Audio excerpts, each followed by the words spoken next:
musajja odini luwa sava nono omuwala Namukasa bayinza okusanga Sheikh Umaru hasoko olumpe Namukasa gwe mbansookerako Namukasa nga atuuka nga asalako Brian Wako omugambo. Brian Wako no wa NBS oyo ayambala obukooti. Namukasa agamba nti Wako afunira omugaga Donny Chris abawala boko TV Donny Chris ne Jovan. Wako matuna labange ekitiibwa kye kifa naddukira mu balooya be era balooya ne bawandiikira Namukasa ebbaluwa intention to sue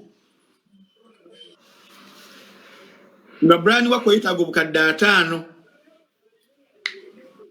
n'okumwetondera oba si kyekyo bagenda proceedinga bagende mu mbuga z'amateeka omusango gukwajje.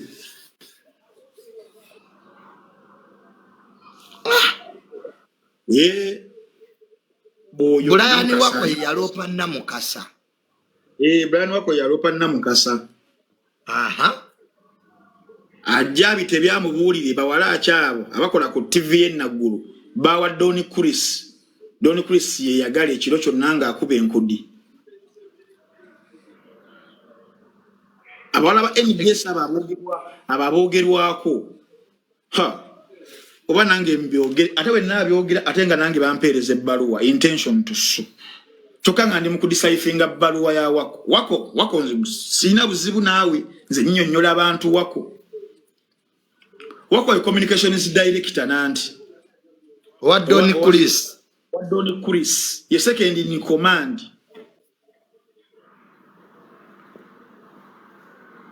Kakati awo Namukasa katumusabire mukazi wattu kubanga ne Zubeida yali era muteekayo wiiki eyo yaggwa. Ate Zubeida bafaaki ne Namukasa. Namukasa yagamba Zubeida nti ayinza omukuba n'amusibira mu kakonteyina nti Zubeida mumpi nnyo tajja mukuba musibire mu kakonteyina kana ak'abaana ba kindergarten bateramu ebyokulya.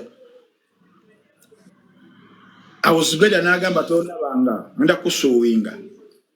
Era yali amulinza amukwatire ku mukolo gwa Megatron ogw'okwanjula gwaliyo olwokubiri ekyengera. Fa bagamba Zubeida tochikola Zubeida. Zube waffe. Fela tuli ba mugambo. Kati Zubeida Professor Zubeida ekyamunyiza mugamba mbu mumpi. Nti mumpi awunya ettaka. Nti mumpi alinge kufulu. Kamugamba Namukasa ndigo Zubeida nkukuba empi 2 nenkukwata bwenti nenkuteka mu kakonteyina nenkusibiramu nenkola ebyange nenkujjamu nga ntuusizza we kamugamba akakana ko Zubeida wadde ndi mumpi kankuwanvuyireko nagamba ngenda kukusiba kaana gwe ne tugamba Zubeida ku internet kuno kasitogulawo ebyokusiba omuntu oba wedde era ekyo katukigambe buli muntu ali eyo ng'oyogera kuno wosibira omuntu what oba wejjeko immunity kubanga nawe you are bound to make a mistake esinga ne kuyoyo and they will use it against you, the president you've said. Just abantu banayagala kusiba abantu bamu era nno omukyala gwenda asiba yewana gwe nja kusiba gwe nja kukabya nnyoko gwe gundi nja kusiba nokambe ekikazi ekyo constitution ya Uganda ekuli muntu embugwa ino kusiba wekka kino ekikazi kya Soroti kino ekitategeera gwe tonjogerako kitiisa tekina monopole tekina okwogera ku muntu kyo tebalina kyogerako kyekivuma gwe kyo tebalina kivuma gwe ntambi fayida yo yawedde gwe junior eyo yagwadda kyakasiba abantu nga 7 by osmosis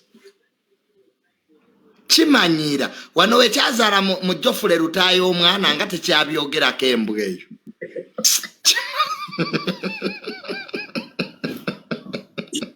gachikola obwawo sigale wa Geoffrey Ruta ndeka chikaze ekyo kyatamanze kyantama kimaze ekyo toti Flanta ntozanga chikaze ekyo nakola live zange omwana yabachi lwaki tetitandikirawo ndeka no kanfuna amazi professor nkomewo ombulire wa mazini nze ngenda kubuulira kubya omusajja ono Samson Kasumba ne munne ono muli wa matugembizi Kagwandala gwe bagobye nkubuulire omwana wa Bitus oyo yazadde mu minister yazadde mu honorable ate ng'okwanjula kwe n'abatanzi nabo kutuuse kubanga banna omugambo gulina okusalwa toyagala kusalako mugambo osalako banno toyagala kuvuma okera kuvuma naye tusomesa abaana junior ekisingo bonyabonya kati abantu abamu kukoloboza obanga tewakoloboza otuka ekiseera olabanga eggwanga liryo gwe president muzi gwe looya gwawawabira gwasindika mu kaduukulu gwe byonna bibeera bibyo nga tewasobola because oba suffering from inferiority complex abantu ngaawo psychologically baba n'obuzibu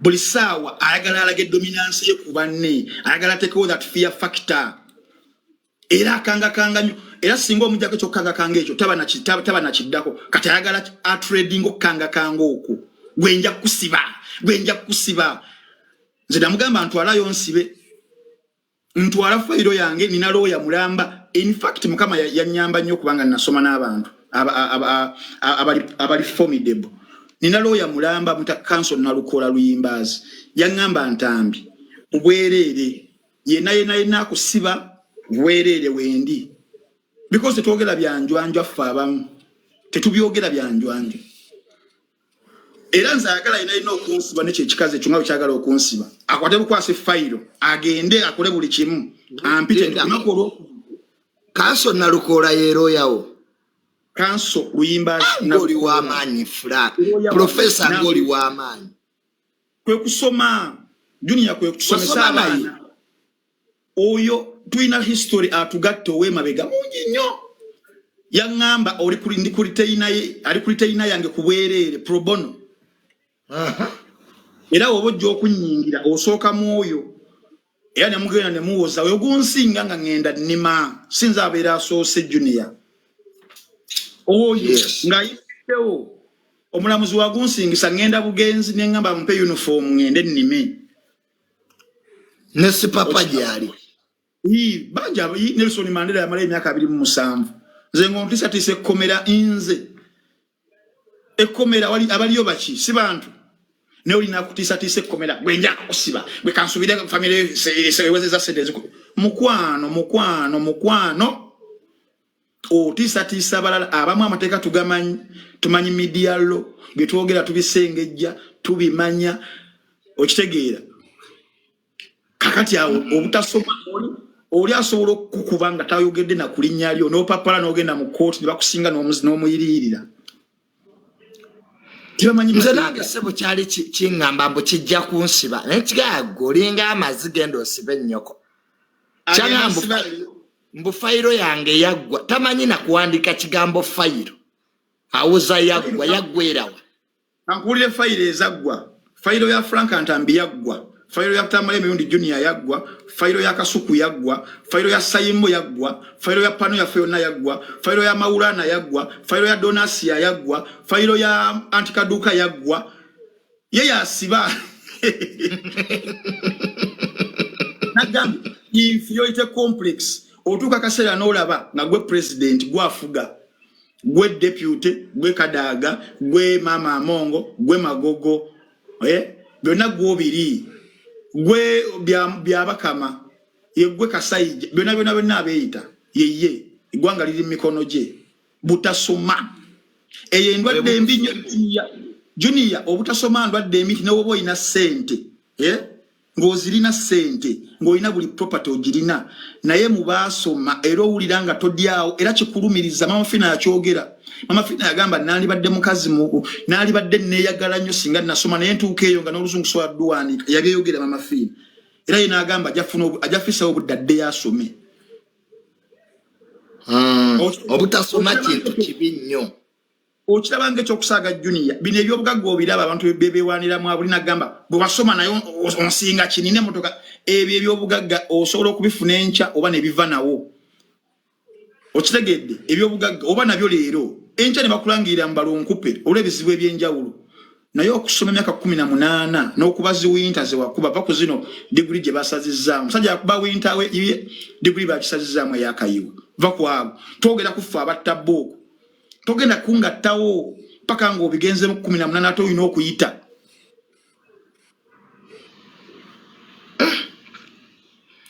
Degree bagisazizaamu. Bamugambye genda fuluma. Naye ministry eba yakoze bubi kubanga omuntu tayinza kumala kukola na party n'ayita abantu ate degree awo ministry y'ebyenjigiriza eba erimba. Junior eba terimba. Abaana abazadde bakola buli kimu osomesa abaana baabwe. Challenge eziri mu kusoma Junior ozijjukira bulungi. Batukubanga emigo gya leeti ferubiri utakwako ne frogo jump ngoze leeti bakubusanga ekikere enchole mekubera ngo gya leeti naye gwo oyitireka keeka oyitireka keeka ofune degree nga toyisemu febye twayitamu ministry yakoze bulungi era mama Kataha webale nnyo mukwano webalire ddala bayite mu haso yemu gye twayitamu babatikire ebituufu kati yo degree bagisazizaamu eyakayiwa adde yafune entuufu bamuwa Kasanja afune kuziriteeka azitegeere. Ministry erimbamu nayo kati abaali emmere olwo mulimba abaali emmere abisumba mu muwalana adde yasoma ebituufu ebigere abinyikeko ku mazzi lakuba ministry yabadde nga Nema ekugera omaze okufuna ettaka mu lutobazi n'ozimba nakunoberako emyaka 2 nejja neji demolishing n'omukulu nga n'ekyapo ogambye abantu osomye makulu afumbye omuceere ayise bakasuku bagulidde bakatola obwamu ebifaananyi okubisizza obiwanze mu nnyumba yo ng'oyambadde zigawuni la ministry weveri negamba ezo ministry awo yalibyemu teri fair mpa ebya Dini Lubowa kiki Dini Lubowa naye yalebudde senyu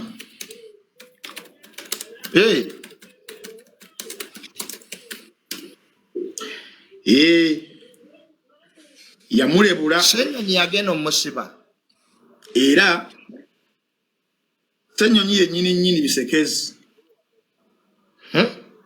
leader of opposition omukulu yamuwandiikako n'amugamba nti yaweebwa ekyoja mu miro ng'akyakulembera akacoka kosasi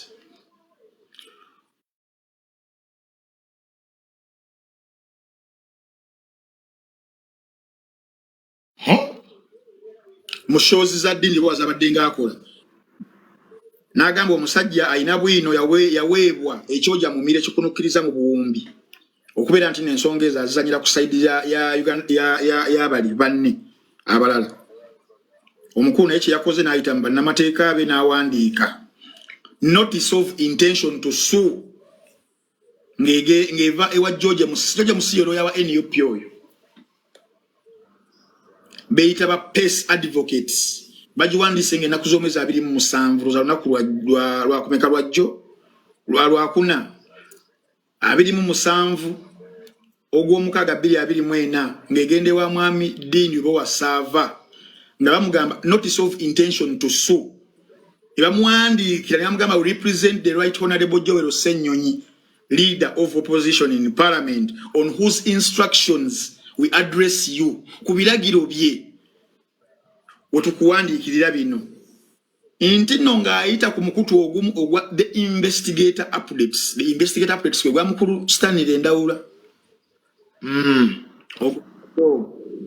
and further during on an online interview called Direct Short waliwo n'omulala era gwe yayogera ku bigambo bayita Direct Short nti you made false statements against our client wawayiriza client waffe. In those videos, mu video ezo, you falsely, maliciously, intentionally, and recklessly stated that our client received a bribe of 1 billion Ugandan shillings. Nti wawayiriza, walebula, wasala omugambo, ku client waffe musajja watu Bisekezi, nti yaweebwa ekyoja mumiro kya billioni ya Uganda emu okuva mu Civil Aviation Authority. Baongali bamwalika namugamba, while in the course of his duties as chairperson of Parliamentary Committee on Commissions, Statutory Authorities and State Enterprises, COSASE, these statements are not only false, statements siza bulimba, but also deliberately intended to lower the reputation of our client. Tizongera okubanga zigendererwamu okubanga zissa ekitiibwa kya client waffe mu ba rightful thinking members of the society nga ba Junior Tamale impeccably strong stance against corruption mu kaseera kano ng'alina mu kulwanisa nguzi. Our client demands the written and video retraction. Tisenyo nche yeetaaga ayagala mu buwandiike ne mu video mukulu Dini Lubowa Sava ajjewo ebyayogera era yeetonde ng'akozesa forums ezimu n'aweebwa essaawa 48 okuva nga 27 June. Yamugamba, please take further note that we have firm instructions to institute civil action against you. Tebagenda mu criminal, bagenda mu civil. Kati essaawa 48 ziweddeko zigwako leero. Dini Lubowa Sava tannabaako wagenda wonna kubanga byayogera abijjawo. Kiba kitegeeza Dini Lubowa Sava is ready to go into a illegal battle between him and his lawyers, ne Joel Osenyonyi ne balooya be bano aba PES advocates. Era kutandika ne week ejja probably tujja kufuna action packed week ya wakati wa bano. Joel Osenyonyi ne Dini Lubowa nga batunka mu kooti. Na batunka mu kooti kyani kya Ssenyonyi Bisekezi walya billion tewagirya nti saagirya.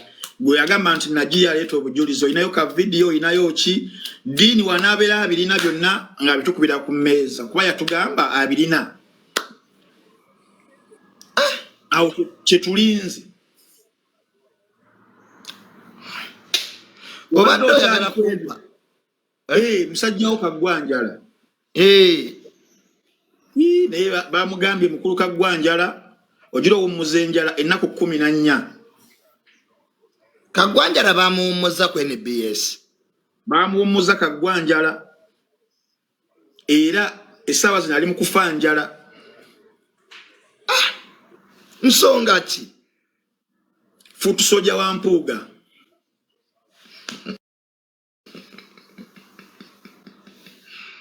NBS yo Uganda. Tifutu soja wa Mpuuga olina okuwummulamu Kagwanjala kyokozeeko kimala. Omusajja omwiriddewo omubiri. Yaba na Uganda bali eyo bakuba TV yaffe okugittamu omuntu. Ratings zisse. Cha ratings, they are fighting for ratings and viewership. NBS babadde tebakyagiraba. Nga NTV weri NBS nga balako program ezo bili. Babadde balabako barometer olwokubiri nga balako ne frontline olwokuna. Zino endala nga zigudde olw'abantu nga Bakagwenjala oba Kagwensonyi abawolereza Mpuuga okubba ssente z'omuli w'omusolo. Kagwenjala abadde afuse Kagwensonyi nga buli watuula awolereza Mpuuga nti Mpuuga teyabba. Abamulanga ki Mpuuga teyabba. Junior agamba Mpuuga yabba, Kagwensonyi agamba Mpuuga teyabba. Kati abantu TV ne bagikyawa. Abasinga.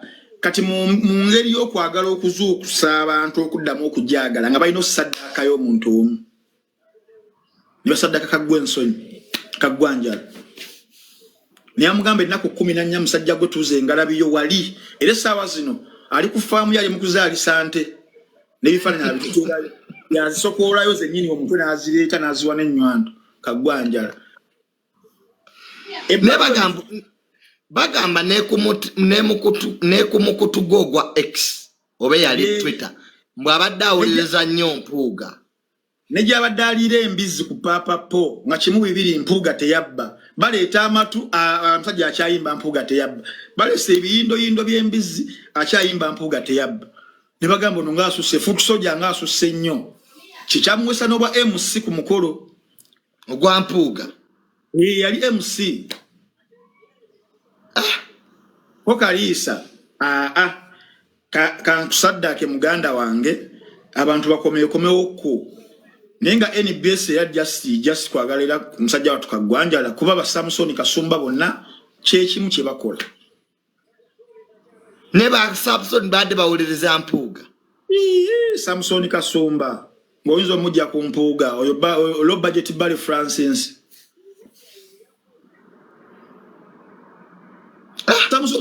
Samson Kasumba yekuva butonga yegomba Barry Francis ekikina kimugamba edobozi na wacho bayita identity theft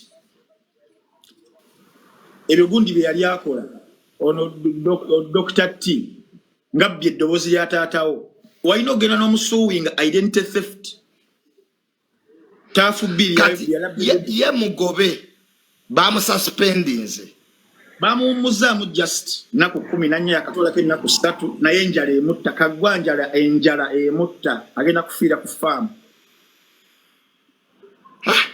kwefuula Foot Soldier wa mpuuga low budget n'abalala bajja kuba babawummuza okubanga basevinga ekifaananyi kya NBS tedangamu kuba kyekimu kasita Kaizi yavaako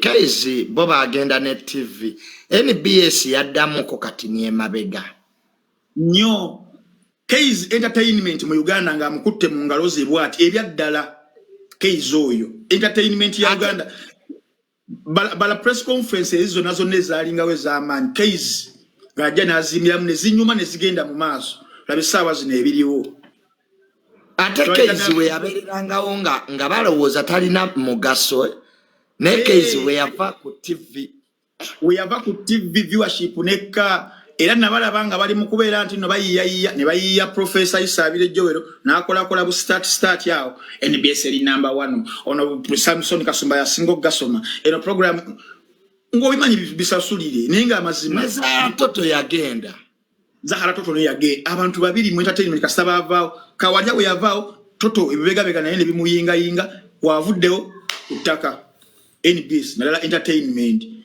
amanyi Kawalya ge yalina wali oga amanyi Kawalya Neza Toto ate yagenda ayomba tayinza butayomba bamumanyira nnyo bamuwa yellow card musimanyo zota midde shoja akola ya vibe akole ki ya entertainment yangano edem banywa abasinga abawala ba TV bonna ba entertainment abasinga banywa si Zahara bakumenyere abanywa Jenkwa na bosho nebo nabo nanga bawunya omwenga abasinga entertainment ne Mako baiza ne Mako naye yagenda Mako yagenda aba Mako nabera abo yamuku basula ekintu kya entertainment bali bagikutte mu ngalo Mako nga producer n'olumu n'agira Kawalya nga host ngabuze ebibuzo omwana oyo ne Mako yagamba mbo kafuko ya muloga sima kafuko yali amukubeti afukera yoyo kafuko tagenda nange yangoba nangamba sidamo labika nawe bagoba ku NBS Frank Antambi bagoba kafuko kye kyandetera SFC ekindetera abobusaale abannajjolo abasezi bonna kugobanze ba uba bouncer abonna ne bangoba bawambwa abo siri basomba ku NBS ne bakuletera aba SFC kasuku yanneegaana twagana kikasuku ekyo ne kinneegaana mu lubuto lwakyo bakibuzoze naye kyakolanga gundi Simon Peter bamubuza ku Yesu namwegaana esatu kasuku yanneegaana ena mbutamanyi sataze nange kisajja ekyo nakikyawa nakyo wadde nkikolera show yanneegaana kasuku yakwegaana ne bakugoba ku NBS banga nti bakasuka ebweru bankasuka ebweru abantu nga 17 ne bankasuka nimbagamba basajja kasuku bamubuuza ozze n'entambi inze Isaac no I don't even know him ekisajja ekyo ate nga kikyali kize nga kyenvuga ne bagoba embwa naye abaana busiri basonyiwa NBS siri basonyiwa ku nsi ne mu ggulu ne mu kabbuli siri basonyiwa kati tewali wali consideration atolo wakati wone kafuko mpozi nga amaze okugenda nawulira nti bamumma visa oba bitufu simanyi kitegeeza akyaliwo waligenda ndidda yali agenda Yemen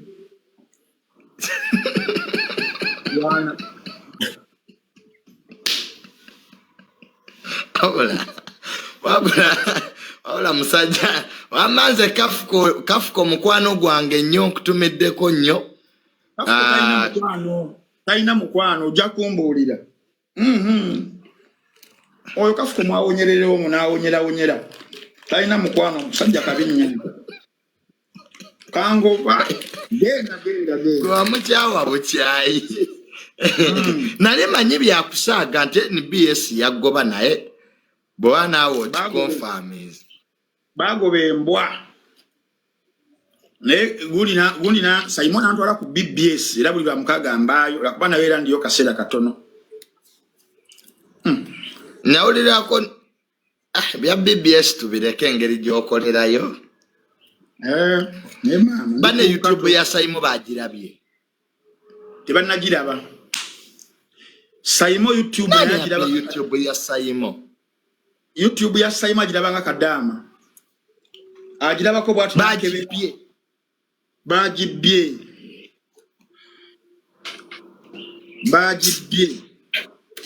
era Simon bayimanda agenda bba amaze okumera enviiri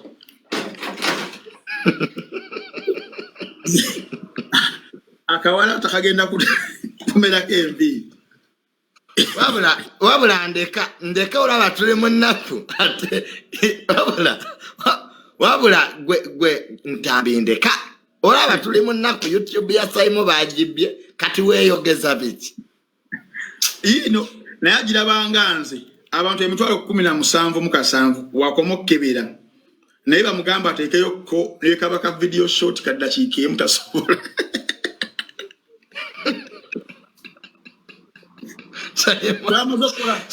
YouTube yagirabanga Kadaama Simon katalina njawona Kadaama naye agera nakeberako bataddeyo kakyakapya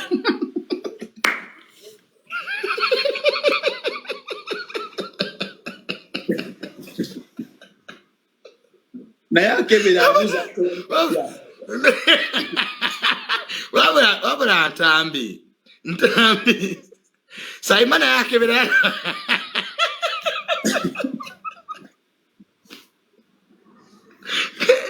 Simon akebera nabo bali akapya ke bataddeyo era wulire nakutalaba pano yajjo tagiraba yebuuza kiki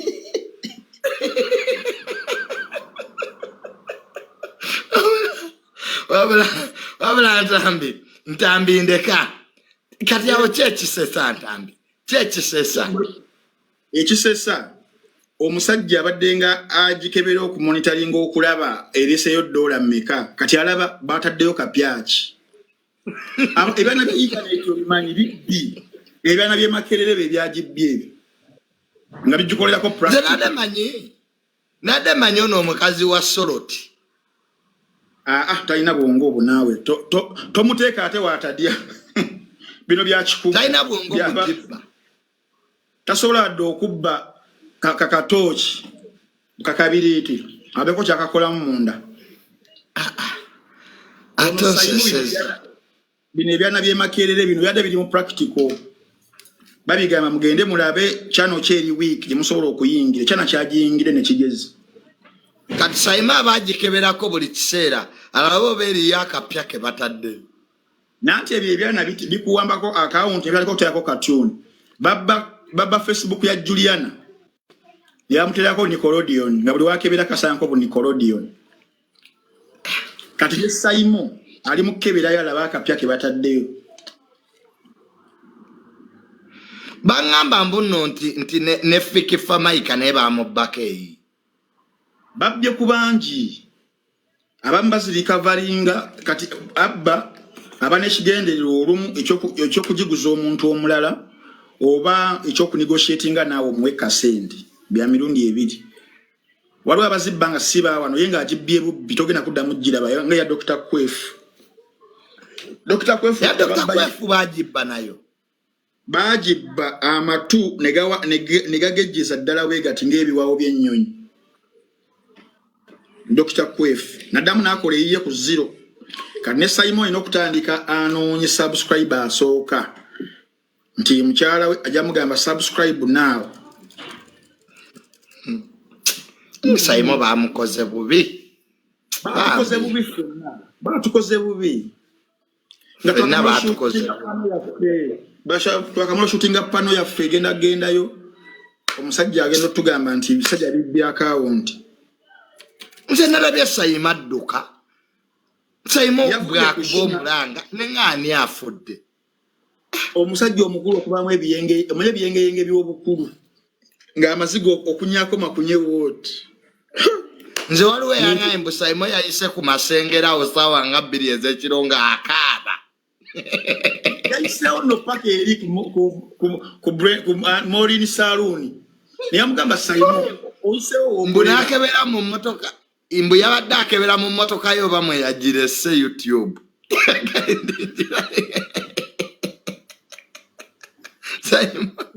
Simon yatusokebera mu mmotoka yo bamwe yagirese. Mulira yagenze ku CBS n'atandika okwaza ba Abe Mukiibi bonna. Yabage mukole we muti. Mukolo mukiteeke no n'akebera YouTube. Ompale zaawo wamwe. Babugamba ono yakinonya YouTube yange sijirawo.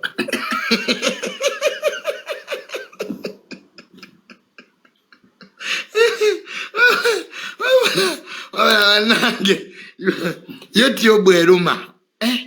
No, yosabo business number ebezaawo family oboze ku 0. Bana omusajja anoonyeza YouTube ye bannange. Nakati akyaginoonya n'olwaleero tetukoze show ya Saturday. Namukubidde essimu tunaakola nagaa ntambi ndeka.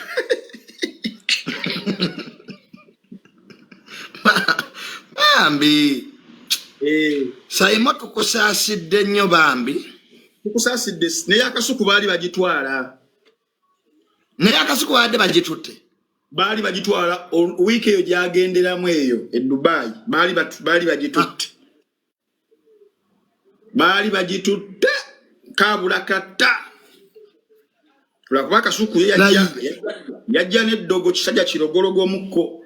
Kati Simon yali teyeetambulira yali azze buzimu YouTube ngalowooza. Wajjajjaawe. Eyakasuku baali bagitutte. Eya divorce bagitwala yo neekomawo. Yamala ennaku nnyanga talya tanywa. Cookie promotion neye bagitwalako. Kwefu bagitwala yakola ndala. So bahaka nawo tebatudde ssebo. Ne balabika baana b'e Makerere be bazitwala. Bibeeraawo aido tebirina mirimu bibeerawo mu bikola practical ne bitwala. Nekibeera eyo. Kati Simon musajja wattu omubbeko YouTube channel aliyewa bambi musajja wattu. Bambi Simon musajja wa mirembe tayomba n'abantu. Talina buzibu kati waliwo ekikaza kigenda okwewana ku Mande. Nabagamba abo. Ojja kiwulira ku Mande. Gwerinda bulinzi ku Mande. Kijja byeyogeza. Nze yagitutte.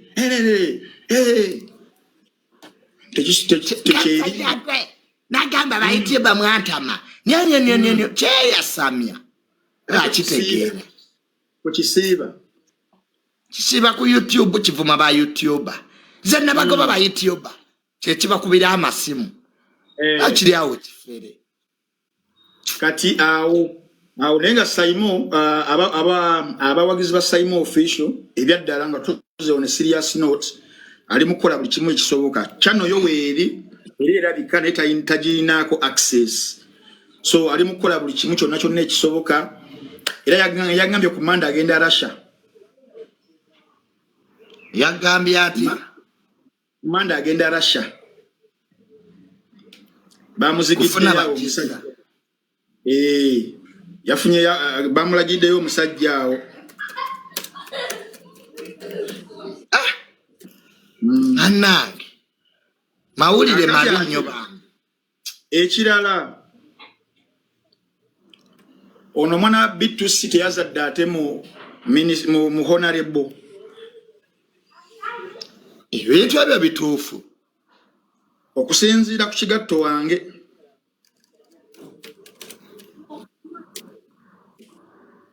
Yani oyo wa Bitus ye Julio yani. Mr. Lee. Yazadde mu honorable. Baby boy galo. Sinnamanya. Yamuzaddemu nti omukyala Agnes Kirabo. Naye obutuufu bwakyo nkyanoonyereza ng'ate waliwo n'ebbaluwa eyafulumye ey'okwanjula kwa Diana Nabatanzi n'omuvubuka y'omu oyo. Wanji waliwo ebbaluwa eyafulumye olunaku lwa jjo, invitation letter Galaxy yagitaddeyo nga Diana Nabatanzi n'omuvubuka oyo bagenda kukola okwanjula kwabwe mu November.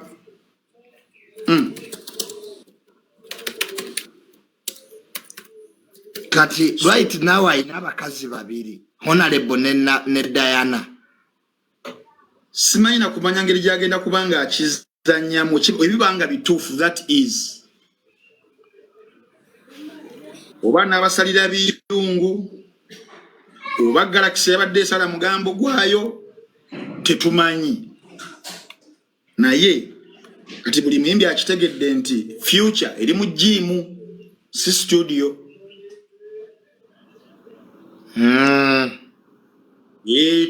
Balina kwemalira mu gym, mu studio tebakyali kiddako. Kuba Mr. Lee omulaba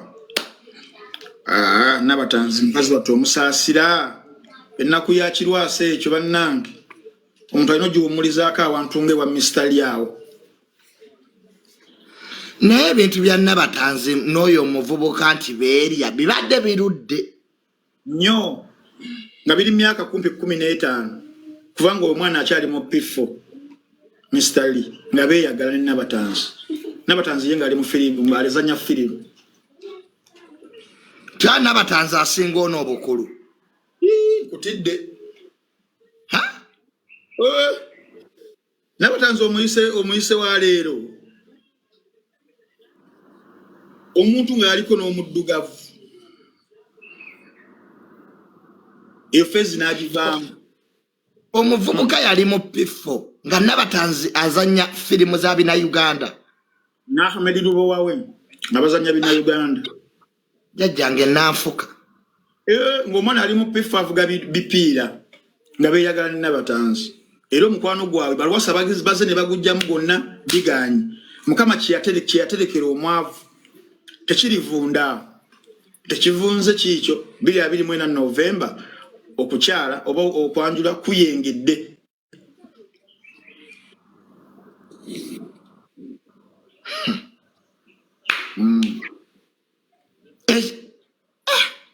Nabatanzi ng'ate mukulu bulala.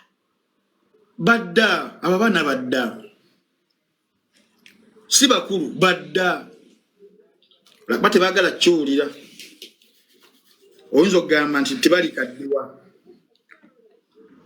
Kati Azaamu lya mpola P4 P5 P6 awo mwana Julio Mr. Lee atuuka n'ayingira puberty ku myaka 12 watandikira okulya puberty stage 13 neeriira. Kati Nabatanzi tebamukwata ogwa defilement. Uganda omuleka abo baleka yanabasose tewaliwo omuntu gwomanyi gwe wangamba gwe bagiranga mu bikata. Wammola buli naye ono we Makindye bamulira mu bikata bya Lumonde Muganda. Nga bali kabuzi style. Choke omukazi oyo taswala. Navo nambu bamulwepinzi. kyokka ye yali waggulu wa muganda we police report bweraga begadangire essaawa ezo 4 mu bikata bya Lumonde na Masagali nga bakutte nze muganda wange yankwata gwe wamukwata omwinamu n'abaana kaze ekyo nakyo butaswala bali mu kabuzi style professor kankubuulira entambi omukazi ne muganda bali mu kabuzi style nga bwamukuba ku mabina we gabwatuka mbwate bamulwepinga ku myaka emito yali mukaba kubanga mutonga mukaba kuvanga mutonga walampa baganda be kwe kuwemula kuno kw'obukulu kuwemula era oyo muganda wa mwinamu n'abaana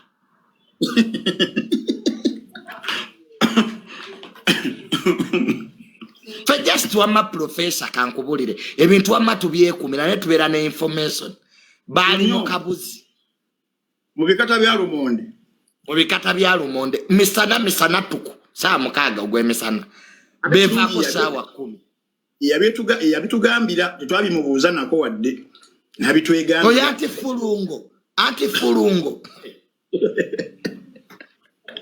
tawomeddwa baganda bewoowe kati ate eri ewajjofule Lutaaya yali akolayo bwawusigalo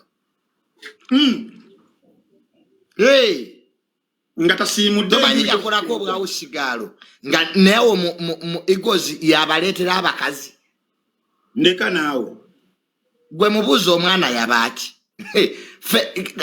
n'abambo Franka nzitukizaawo November nga gwako ndukuwe n'abambozi yalulala tuve mu mikolo gya Nabatanzi ketuve mu mikolo gya Nabatanzi ndi Lubawa omwana yabaaki gwe bwino ku mmeeza tulize November mama fe tuba nebu information naye tubusirikira nogaba nange bino abantu ndibawabe ntya nenulanga bamanyira abantu buli omu amaana ayina ebizibu bye people concentrate on your problems muve ku bantu mbwaga kujawo TikTok kale n'owulira ettaka eryo TikTok ey'abakyayina nawe kibeerawo nakyo bakibulwa byakwogera kati TikTok ekwatirakowa ye yamuzaalamu abaana batalina kitaabwe abaana be bonna yatuga Kasuku amanyi bbaawe Kasuku yabyegana tamanyi bbaawe omukazi nagamba Sayimo yamanyi bbaawe gwalirabyeko ku bbaawe bukyanga obaawo lwaki tanoonya omusajja muganda we yamuzaalamu abaana nga tannadda ku bya TikTok bantu bava ku bizibu byabwe ne bawalampa ebyabalala gwe kennyini tomanyi na basajja bakuzaalamu babaana oli wano oyasamira abantu osiba baana b'abantu kati gwe muttaka oli embuzi olinga mukira gwa mbuzi gwa gundi ogutabika ogwendiga gwe tegulina kigubika kubanga mu Uganda TikTok si kyekizibu era TikTok tebangako kizibu kya Uganda abantu balina madagala malwaliro enguudo mbi tukyalwanagana na Gabbi professor gana agabba sente za gavumenti ng'ojjotula ku National TV mu TikTok eveewo obaamu amagezi gwe batalina magezi oli embuzi TikTok ya China yagikola zino zi Facebook zi YouTube company za America Uganda teyina app yayo ne Facebook we bagijjako era abana bajja accessinga n'abagijjako kwe bali era bapostinga bakolera zi addresses ate nga bagijjako kakati n'olwekyo anti fulungu yanditudde nene yeewummuzaako segere ne anko senkukuku babeereko ne anko senkukuku anti fulungu ne anko senkukuku babeero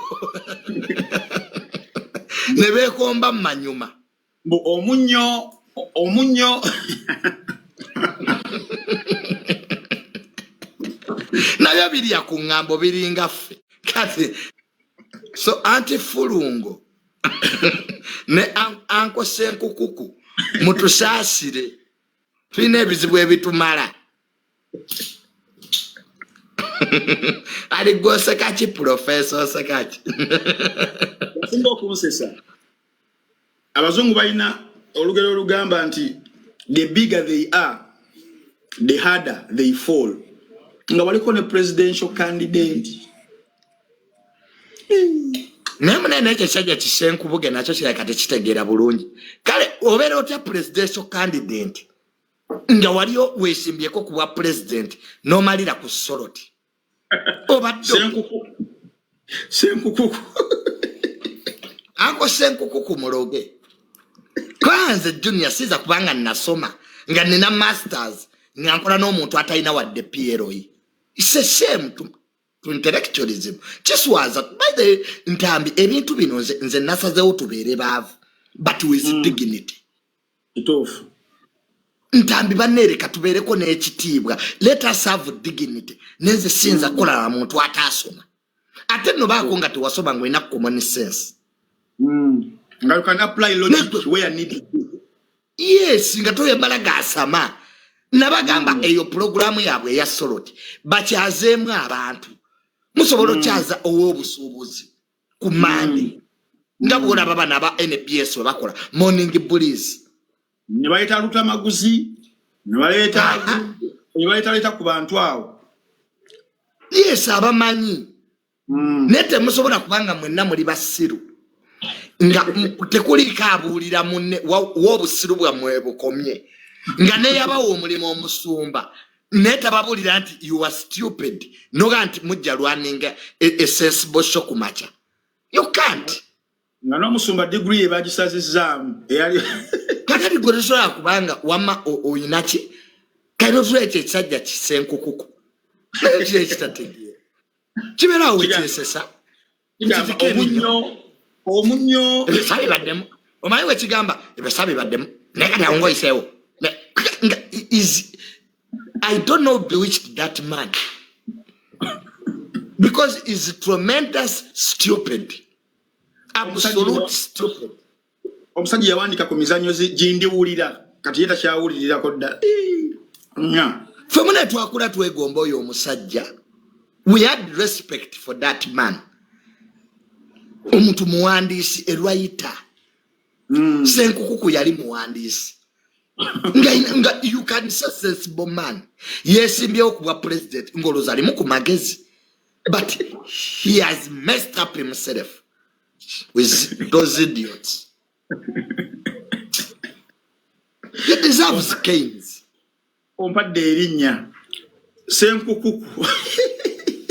Uncle Senkukuku abeera okusorotibwa yesasa ku macha bw'atika ebinyo. The person who must direct that program. Omanyi program ino beerako director.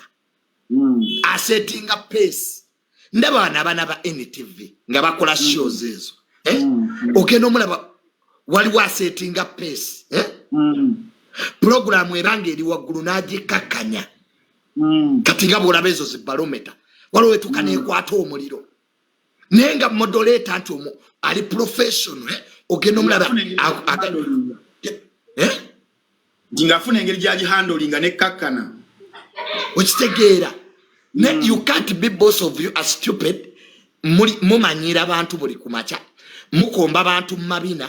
You are discussing kati TV bagifuula TikTok. Ebifa ku TikTok. Ekisinga okuluma TV mugifudde TikTok. Ate mu TikTok magala eveewo kati ate mu content munaamugjawo. Content buli kumacha bamujja ku TikTok. Ntambi yakoze eki, Junior yakoze eki, Kasuku akoze biki. You can't have a sensible tip. Olaba naffe Ntambi we make a research. No. Oyina wana ebintu byoyogedde nga mbadde sibimanyi. But I have learned a lot from you. Muli basiru temwagala kuyiga. Osegera ekisumbuwa anti-Fulungo ne Uncle Senkukuku. Boss are stupid and they don't want to learn. They are exporting stupidity. Nze nebuza ne UCC lwaki program eye kyali kumpewo. I don't know what UCC is doing.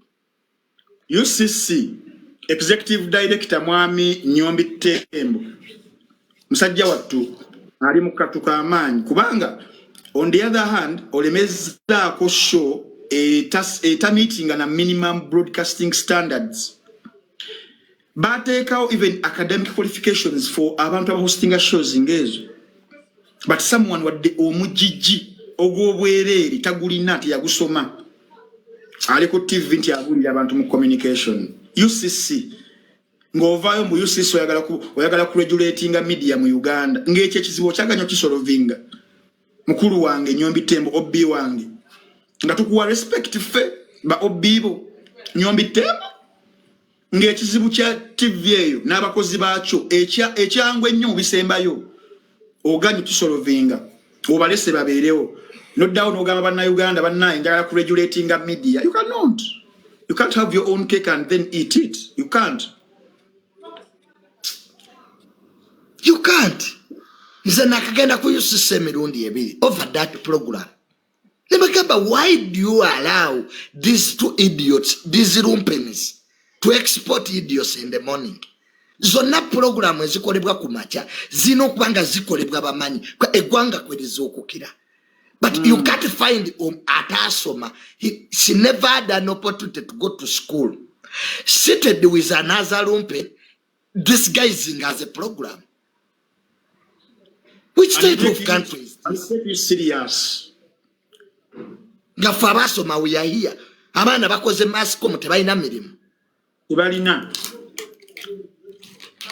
Idiots are in the studio every day. If they are not talking about Untambi, they are talking about Junior. Tomorrow, if they are not talking about me, it is Kasuku. The other day, it is Saimo. You can't have idiots. Idiots, total nuisance. Ideologically bankrupt. They are there. But they are advising people. Over what? Over what, really? Over what? Cannot. And by the way, us in the media who went to school, we should have an intellectual discussion over these masqueraders. We should sit somewhere and we discuss, Professor, that what are the benchmarks of media? What are the qualifications a person who goes on mainstream should have? And this is a problem. You cannot regulate intellectuals at the same time you are regulating idiots. Choose one. Are you regulating us who went to the university, or you are regulating Auntie Furungu, who has never even had an opportunity to have a proper job? Tamanyina chigambo dissertation at the university. Professor, we did the research. Definitely. I did the dissertation at the university when I'm graduating. It is unfortunate that you have an idiot who never did anything concerning research is on a national TV, on mainstream media, talking sense. In which country, really? These are things I should discuss with the president, Ngamulabi, because I have an appointment with His Excellency, so that we can air out these idiots. Those are the issues. Yes, because the professor, you are president, so that you can know the pain of Ugandans. Uganda fusela things stop. What was show baita ya Trevor Nowaji yali akola okuli ono muna Uganda Joseph Opio nga Uganda kuba kererero kubanga batujerega nga tufuse kya kusekererwa Uganda.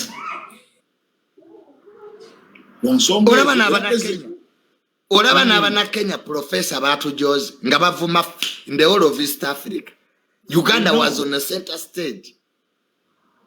I know. Sad. Junior, ogenda kundeka ngende muganda wange.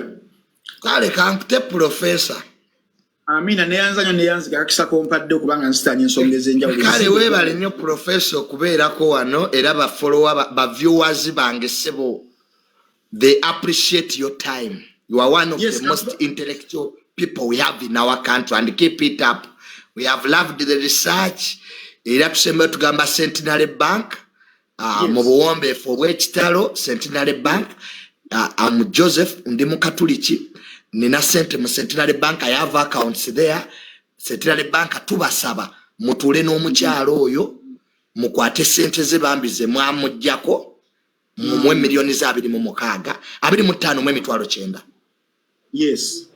Omukyala adde yakole business ze kwa munna Uganda mugende mukwate super agent eyababba. The woman has no connection mu bubbi obwabaawo. So just be Ugandans namwe abakola mu banka abantu balina amaloni, people have businesses, Centenary Bank omukyala mumuwe sente ze. Mumutima mulungi. We don't want to go further because enough chituluma okuba nti fa abakatuliki professor mu katuliki. I'm also Catholic and to supporting a new Catholic church, by the way. And I'm one of the people who defend the Catholic Church. Erecho na Archbishop Ochimani. The other the Archbishop Yarike Yafa, he called me. Naline wisdom kayoyo. So when I talk about Centenary, it's not that I'm bad, but let people get justice. Let people get justice. Chituluma nyonga abana Uganda yakera kumacha na kwata sente ze naziteka mu bank ne mumuyisanga kasasiro over nothing. These matters are solvable, which we can sit down on a dialogue. Umuchana ne mumuwachi sente ze simple. The woman ayina abana basatu. She's a single mother. What do you want people to do? Mwagala abantu bekumeko muliro ngebyali mu Algeria ne Egypt. Munyigiriza nnyo bana Uganda. Eno companies zitubba data, eno banka zituli bubi, government bwetugoba mu. What do you want people to do really? Olubyogerako oyo junior abo tebalina bye boogera ebyo tebiriyo. We talk facts. Even Centenary Bank knows it. Twaji contacting. I contacted Centenary Bank with Professor Antambi. We talked to big people there. They promised us that they are going to handle this matter. Up to now, it's going to, it's by the Gugeda Katuera Mwezi. Yes. The lenders don't got her money. So please, Centenary Bank, Motuyambe, Nafet what Twagala Bo Girako, because we know a bank has clients, but this conflict is solvable. Give the woman her money, deal with the super agent here, those are your own businesses. Over bank, if you are clients, they be to Quataco. Nafe tukola business ne tukola loss ne batuba nze professor nino omuntu eyanzi bempale akuduka ali yange Laida omukazi yabbanika 3 namuwa kwambala mu nagenda nazo ndeka I made a loss. The lady yajja kuduka ya manze ntunda mpale za abakazi nangamba junior kanyambalemu. She never came back. Oinamwe tukafurungu Ati fulungo yezi ze sizitunda.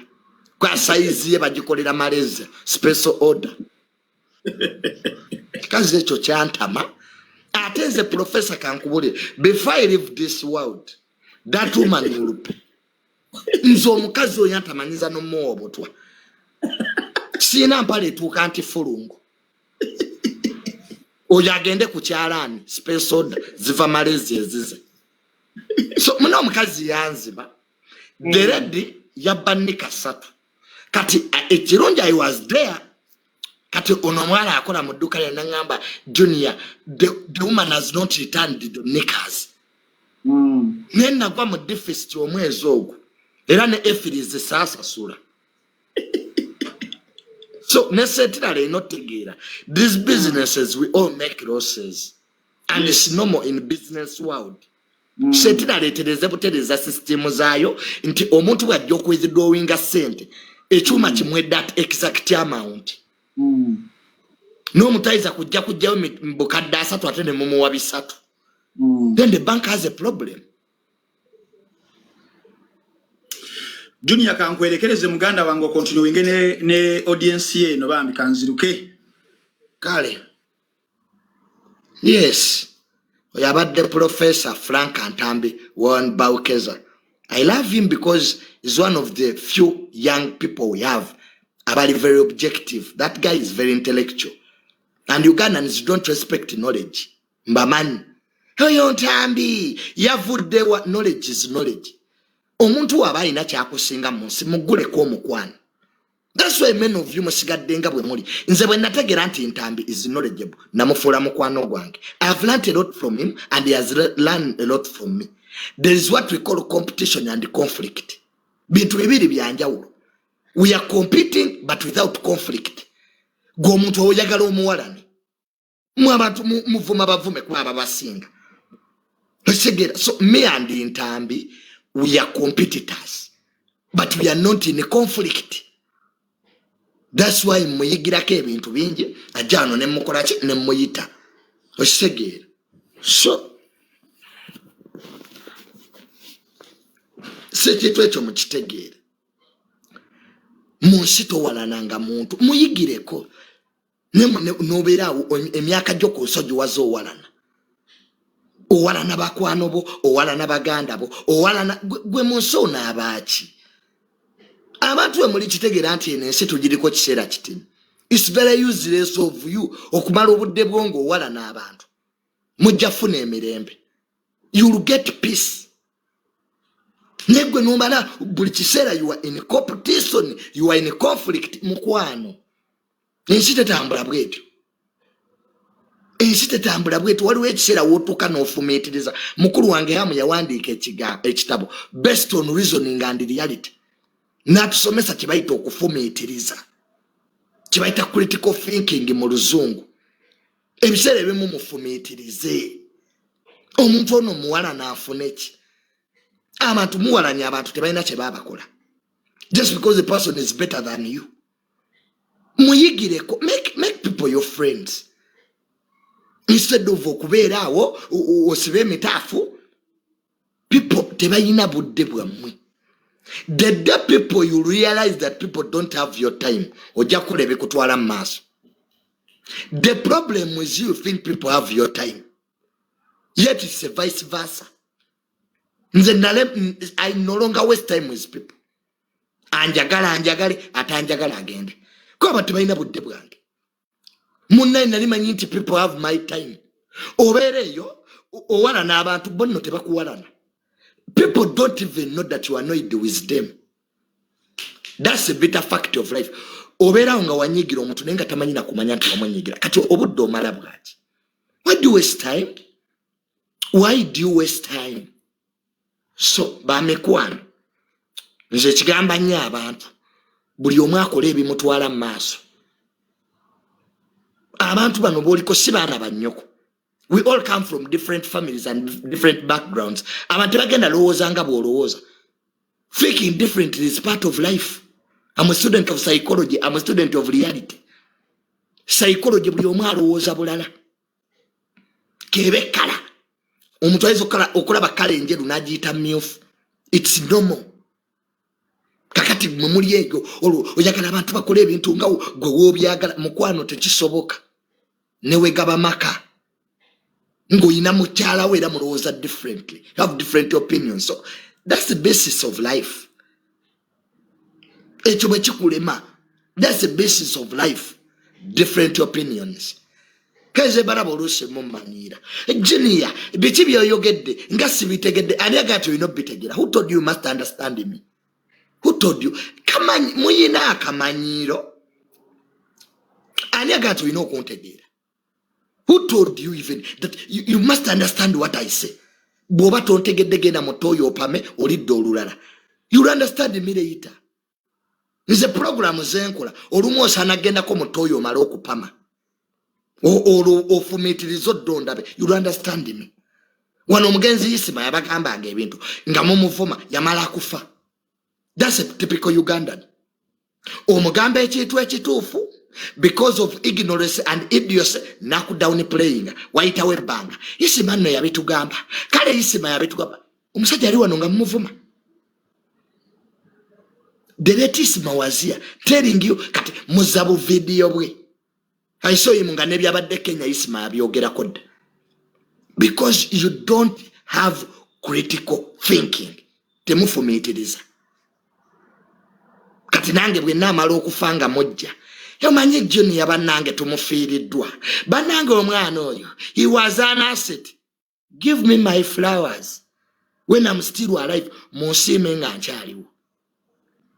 Mutusiime nga tukyaliwo. naye omuntu yeetaaga emitwalo 5 ali mu ddwaliro bw'amala okufa ne mukuŋŋaanya obukadde zimuyambe ki? Omufu aba yeetaaga ssente oba ssaala. Dead people don't need money, they need prayers. N'ogenda okulaba abasonza olumbe naye wano obanga oli mulamu teri akulabawo, oyo ye munnayuganda. Twanze seeguya bantu. Nze Junior mbeera wange sikyeguya nsi, ensi yerina okuneeguya. Kandi nategeera tosobola kuwangula nsi eno. We can never comprehend this world. Tosobola kati ensi girabe mulabe. Ampalana y'obadde ompaaki.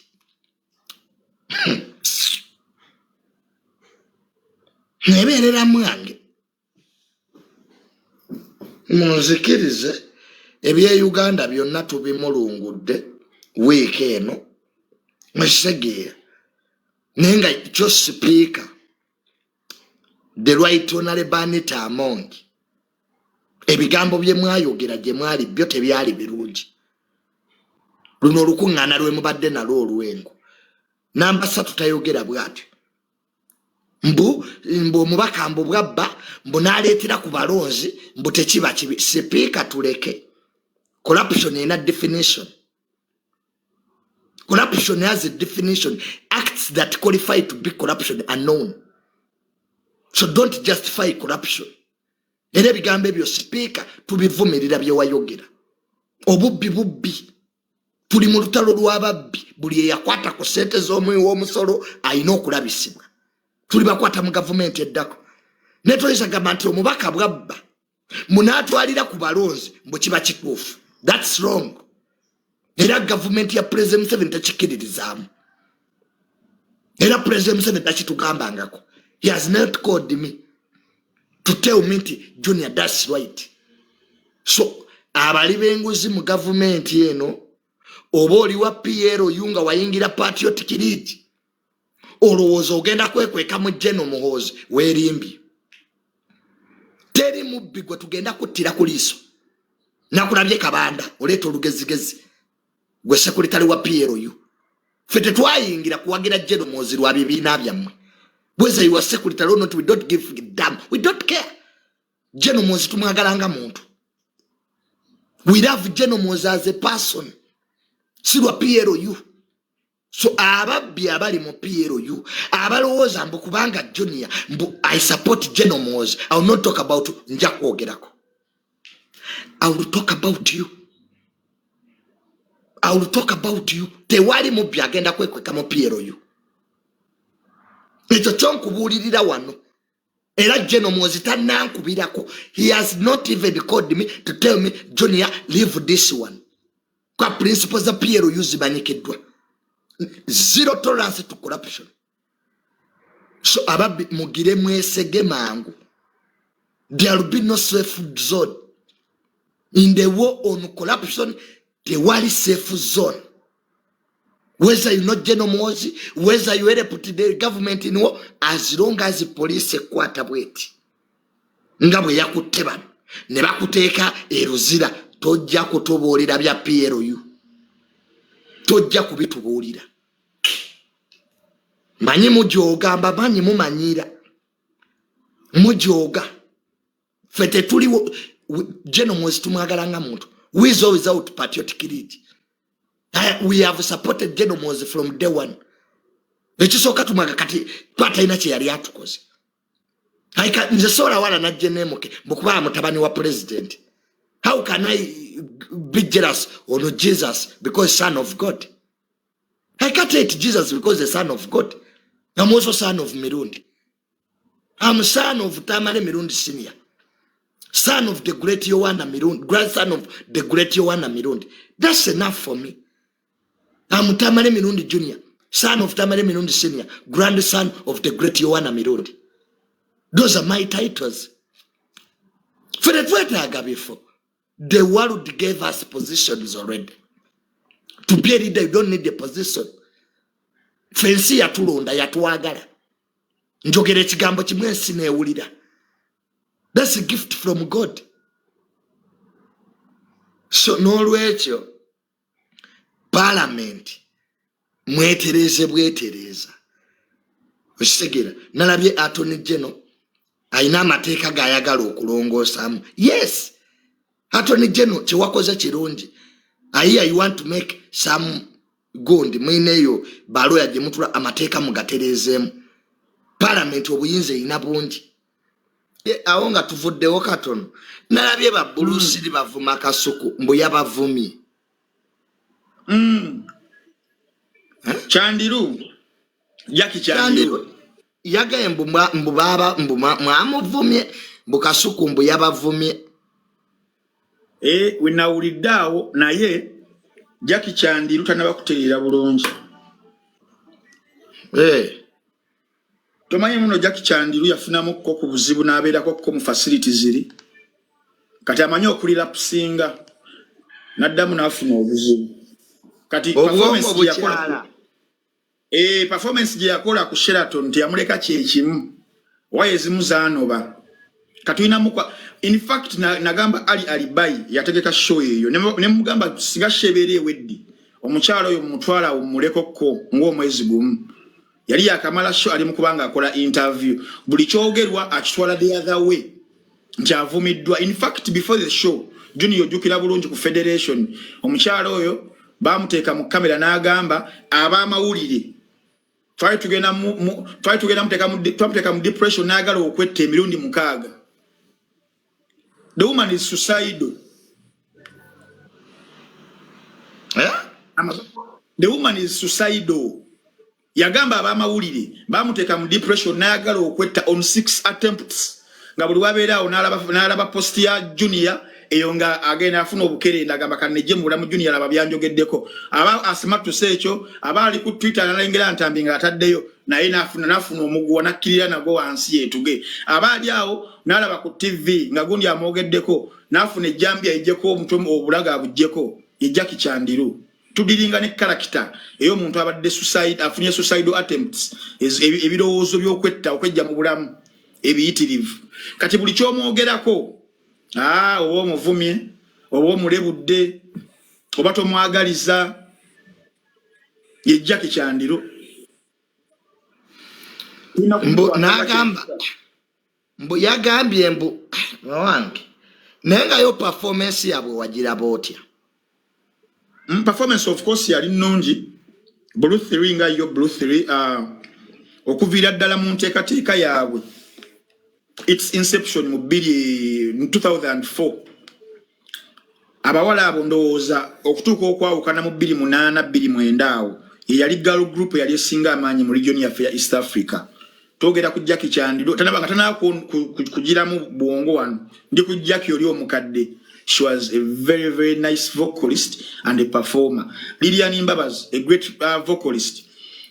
Cinderella Sanyu, a great vocalist.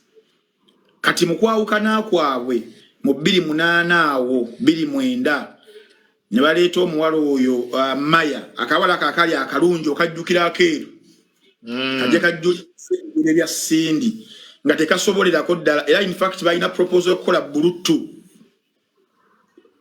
bakajjewo bakole Bluetooth Lilian ne Jackie naye kaliyazi zaabwe Bluetooth eyo nga Cindy avuddemu obulamu tebaddamu kubeera kyekimu era yawangalawo emyaka 2.5 nesasika buli omu n'agenda n'akola solo career ye Jackie n'agenda n'ayimba ebibye Lilian n'ayimba ebibye Cindy ye nga yatandika dda solo career ye era ya Cindy ne tezikiranga n'olunaku olwaleero ez'abaana ababiri zaazikiramu Lilian Mbabazi omwami gwe yali afunye Moses Radio Sekintijje na Kibogo ng'afudde eyali amuwandiikira ennyimbi we yamala okufa obulamu bwa Lilian tebaddamu kubeera kyekimu anatuuka n'akaseera okubeera ng'agobebwa ne mu nju nga rent stories omwazuulira kitegeeza bambi yayitayingiza ssente wadde ng'obulamu si bulungi. On the other hand Jackie Chandiru n'afuna obuzibu n'agamu ku makerenda ge yali akozesa okusinziirawo ye we yatugamba n'abeera addicted ku go ne gamuleetera obuzibu n'afuuka janki oyo omuyaga n'abeera ng'abeera mu rehab wavaayo waddayo naye Mukama nga wajjukira abanaku be naayita Musindaleera Ssanyu n'addamu n'abakuŋŋaanya bambi bulungi nnyo mu kaseera nga ye gwe baagoba ne basigalayo bo bali ababiri. In fact period eyo between 2008 paka nga mu 2019 nga tebeeraba liiso ku liiso abasatu abo naddala ababiri bali ababiri bo nga beeraba beeyagala naye ng'ono Musindaleera talaba liiso ku liiso ne bana ababiri. Olw'embeera ezaaliwo mu bimu ku bisinga okuchallenginga ze girl groups ezo zichallenginga nnyo era tezaawangaala mu Uganda muno. Zaaliwo Blue 3 yaliwo, Obsessions yaliwo, Wafagiyo waliwo, yaliwo Bachiri Girls baaliwo banji naye tezaawangaala. Abaana ab'obuwala naddala nga basukka mu babiri basumbuwa okumanaginga. Steve Gini alemererwa Blue 3. Steve Gini gwe tumanyi omusajja amanyi okwasaganya talents abalemererwa obeera obeetaaga kati Sindi ekimujja mu Blue 3 agenda ku vacation Spain nga tabuulidde ku management 28 agenze kulya sente na muzungu we Mari bamwetaaga balina tour bagenda Rwanda bakuba essimu teriiko bagenda owulira nti ali Spain nga tababuulidde ne bamugoba. Bana abalala ogenda okuwulira nti ate gundi yamukwanye n'amugaana okubeera nti najja mu rehearsal atono okitegeera abawala bazibu nnyo era nze omusajja yenna nga managinga abaana ab'obuwala muwe ekitiibwa mu music wa Uganda ono era songs zigirabe edduka giwe ekitiibwa okwasaganya kiwininwaje ekyo mu kasunguyira kakyo ne drama waakyo yenna wadde kirungi kiyimba bulungi n'akikwasaganya kuva 2014 paka 2024 myaka 10 bachaze bawe ekitiibwa. So girl groups ne ziva Obsessions yaliwo ko Ronnie Mulindwa n'agattaganya abaana abo ba Cleopatra Koheire ba Brenda Nambi ono muwala yane ayina Range Rover sawa zino ono atera okumansula yavuma bakatale yandikando n'abalala n'abagasaganya ne bigaana. Ngono yanjogeddeko bwati onagala boyfriend wange ono bikoze bitya ono yaisaka wali kanga komunda teyangambye group nesasika nevaawo era between 2010 paka 1 tubadde ugalo group ndali eriwo basajja bagezaako ne bazeeta mo nezivaawo nezigenda okiraba. So badegamba nti kibadde kyewunyisa nti Cinderella Ssanyu gwe baagoba ate yakome Helen Lukoma Yesu bale nnyo zone Cinderella Ssanyu gwe baagoba ate yakomyewo bagattaganya n'abaazika amasannyalaze gali lupazo kuba baali baazikira bakazi battu nga tebali kiddako. Era in fact reunion yeyo yalina okubeerawo ebbanga eryemabegako naye famire ya Jackie Chandiru nesooka neegaana neegamba omwana waffe tetusobola muzza mu ndongo mwe yafunira ebizibu famire yaabwe eveeyo ngulu ba ankobe ne batuula ne bogera olulugwala ne balumalayo akonina pira kena kinyi nini ngoro bali ya Sindi yagaana naye omuyimbi abane passion ebere emu driving abuli nakutozola muzibira kubo era batuuka Jackie Chandiru nabiranga atandise okuterera mentally nekimusobozesa okubanga reunion wajika musenge katono nnyo professor muri union yeyo nalabyeko Shiba ndabako Lema Nina Rose Lydia Jasmine what happened betwasubira nte beyagala Spice Diana era tebeyagala omukwano gw'abakazi gw'abakyala tebeyagalirako ddala omukwano gw'abakyala ogumanyi ogw'abakazi kasita babeera nga beeyinako embiibi tevaawo obulamu bwabwe paka kuyingira geena oba ggulu tevaawo bino byolaba makweka nsaamo era Shiba yagenda okujja yalazze kulaba Lilian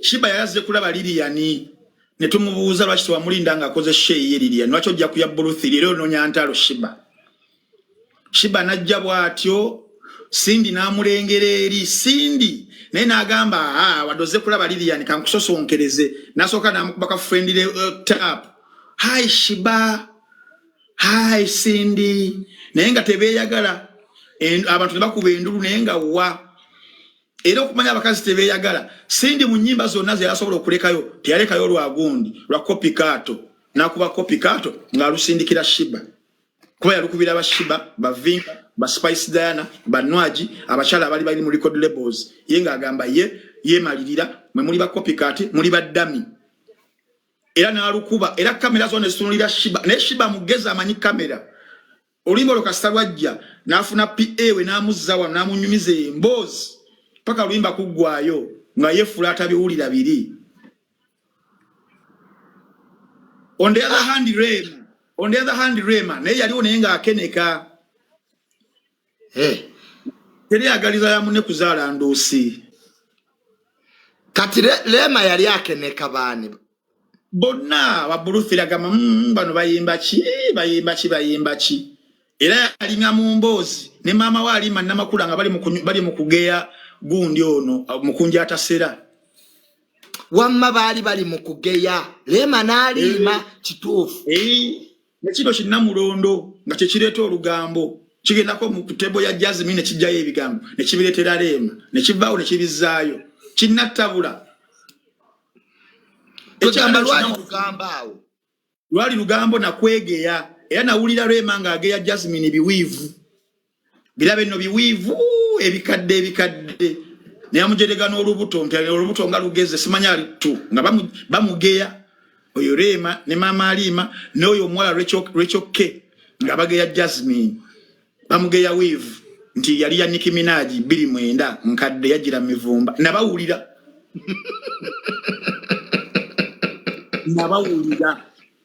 nabageya Jasmine chikazi chattu ne Jasmine nacho kiyayi nacho ne kijja maaso gaabwe ne kiyitayo shiba ne kimuwahaga dakiika 3 wamma professor kyogereko Jasmine yajje wa shiba namuwahaga ngatavaawo ngali mu balumya nti mbawulidde munge ya kiwivu kale mwe mumanyi abama ulira attention kyatuka ekiseera nga kyakubba attention y'aba paparazzi amawulire nga kamera zituka bwezideno neno namulundu nga naye sebo era abala weyezinyazinyanga omumanyi omukolo gwa VIP gwa kuulira buluzi nyimba yezinyazinya lyanga ali musho yali lupazo oyo namulundu wezinyaaki omwana buli wamwazinirawo ne mulumbe mukufiirwa azina abana ba Ebony zaawo nalabe kino ekisajja kigundi kibosa nga kiri mukuzina ozambe kifura ali wano kiri wano neze enviri zoli omusajja bawa station mayanja kichali secheyo challenge ya mwana kunyikutula wano kunyiga kimutadde wano kirimu jambe myaka nsambo kola challenge ya kigwe Dr. Bossa samu bagenda temulina kukola challenge zeza abamu z'abavubuka bato Dr. Bossa ngokola challenge yo zambe tuswadde nnyo laba ne abe mukibi nacho content bala baba junior nga be training ku TikTok bagana ba training emyaka jaba abe mukibi sija ku trendinga bayina kubeera mu nyimbe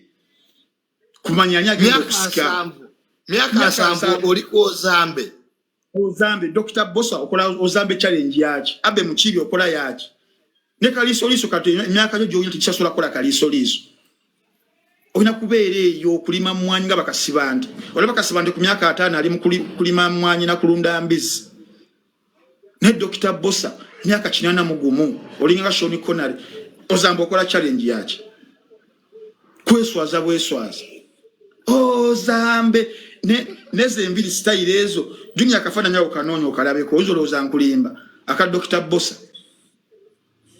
enviri zino ez'abavubuka myaka 19 za sala myaka 80 anafuna di contract yoge na Hollywood okuzanya babitunulira byonna eroge nakubeera kula bonita myaka 80 ngoli afa Dr. Bossa ozambe bolika ali Kenya mukwekalakasa gwe kati musheyo ani gola be yasinga wakati aho byonna byotunyumiza engambo who took the day.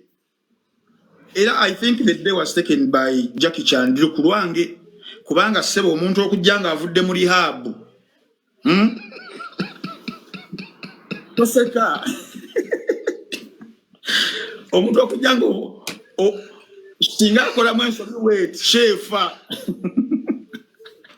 Jackie abakola nsobire mu wait show yali efa kubanga yali ava mu rehab abali hababira ku madagala baba ino mira buli ssaawa emu naye omukyala sewo yamalako nga takoze ensobi n'ayita ne zivinka ne bayimba oluyimba bonna nze yankolera olunaku kuba omukyala yali agenda okwetta emirundi 6 wanyiigiraawo n'akuba Sindi oluyisho neefe era Jackie mwegendereze mwenna gye muyita eyo Jackie Kyandiru ize yankolera olunaku Jackie naye omuntu gwe saalabawo Eddie Kenzo nga saamulaba ku show y'abaana abo president wa federation yali yateekera mbagundi ya leero kwanjula kwa leero baiza we bangembu mbo kwanjula kwa nkukutu okwa Kenzo kwanku mbuno kukyala kwabaddewo kuliko ka Judith babiri hey kukukutabu kukusi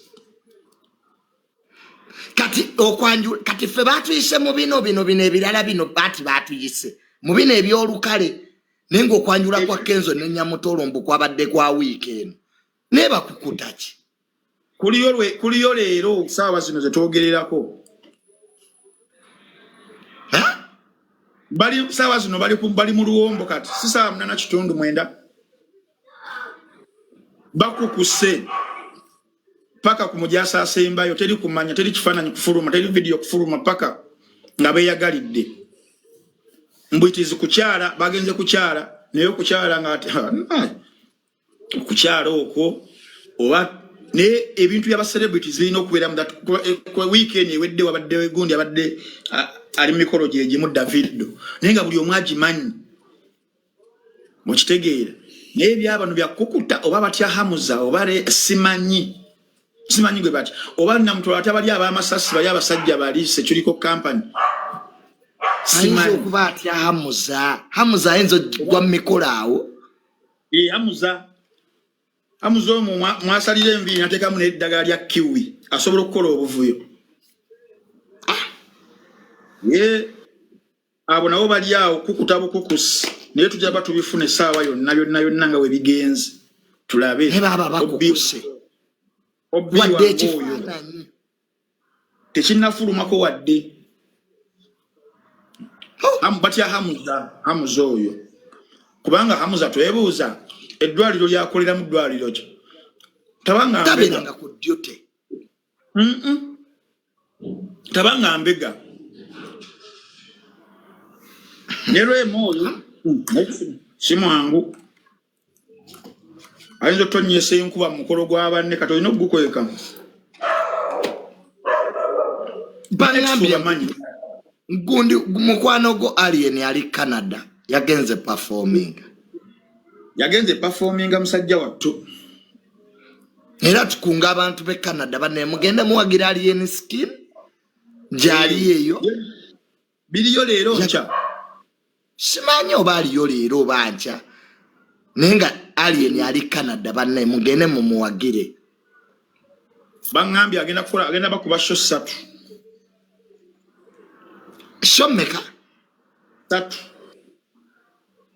era abali bamupangisiza bali batandise okubanga bamuzanyisa nasoka nakolayo katuwa n'agenda e Nairobi awo kubalaga nti yali mukubajja bamaleyo sente ze ne beesiriwaza n'akoma we Uganda bamaze zimalayo neyegendera mpozi ali entayimbira deposit omala zimalayo bamuyita zero balance artist sibye ebyo ebyabakabako kati yasoka Nairobi n'abatiisa nabagamba nzija sente bane musiteekeko nga sinakubeera nga ninyi nzija wano okujja eyo naye adda mu bye bakola bakabako sooka otuuke nabagamba ssebo tekijja kukola bwe kityo naddayo n'akomawo Uganda wano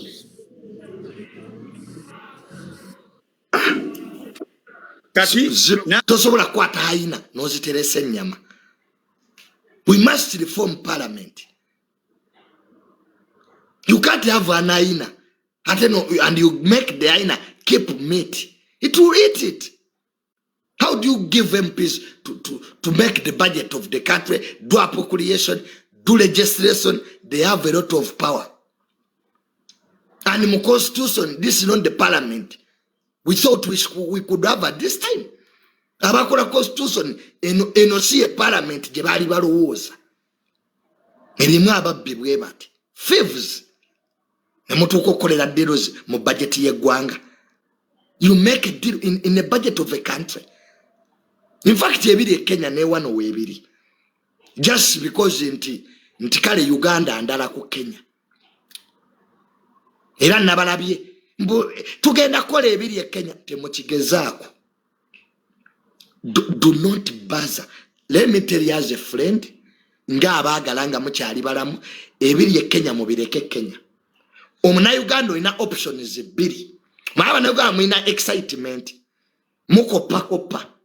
Wano sanga omuntu ayambadde bikini za abazungu weather. Teri mu Uganda kikwambaza bikini. Teri yo musadago kotosawo. Ne kukopereza. Kati mbu mwagala kopa mwandisenguse ne mudde Kenya. Kwe bya Uganda birala. Uganda tetulina rubber bullets. Amasasi these are live bullets. Mwagala kuocha parliament. Iyo weri. It's there, can't ban it. Bajja kuba. They will beat you up. Ask the last people abali mu kalulu. But political prison. Here I can promise you one thing. You will be beaten. Bajja kukukuba emigo n'omulambo go baguteke wali bakole ebirala. You joke around. When Uganda teba discussing orders, they implement orders. Amajeka Uganda tegani aga Kenya, where we saw even police officers in Kenya ngabanu minati made na abe karakasi. Jeshi ya moja ni moja. Uganda command ya majeba command. We don't discuss instructions. Katigwe ya samirira. They will beat you up. Mwebulirire. Olugezi mbu ogenda kusima oluguudo. You will not. Toyina luguudo lwogenda sima. Wana majema ko. Bali bana Kenya bali mu civilian government. Kenya tera banga munamaje. These are civilian president we gwango Vayota Nogambo, but you have conceded. Which president? President we Kenya yakoze a strategic blunder to say I have conceded.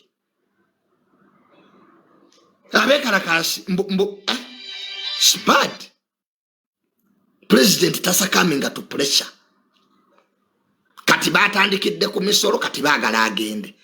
Protesters shift goalposts. They start ku misoro to president we gwanga. Nga obuyinza bwo buli challenged. You don't concede.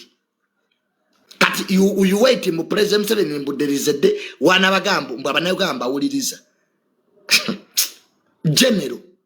A general to say that now Ugandans I have listened now.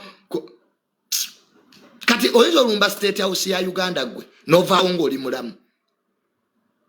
Do you think you can go in Entebbe and you enter the state house in Abanaki and you go alive? Omaimu abazungu babalimba. Ekiretedde Kenya obuzibu ba America. Ebyo byaba America ebyo bya human rights.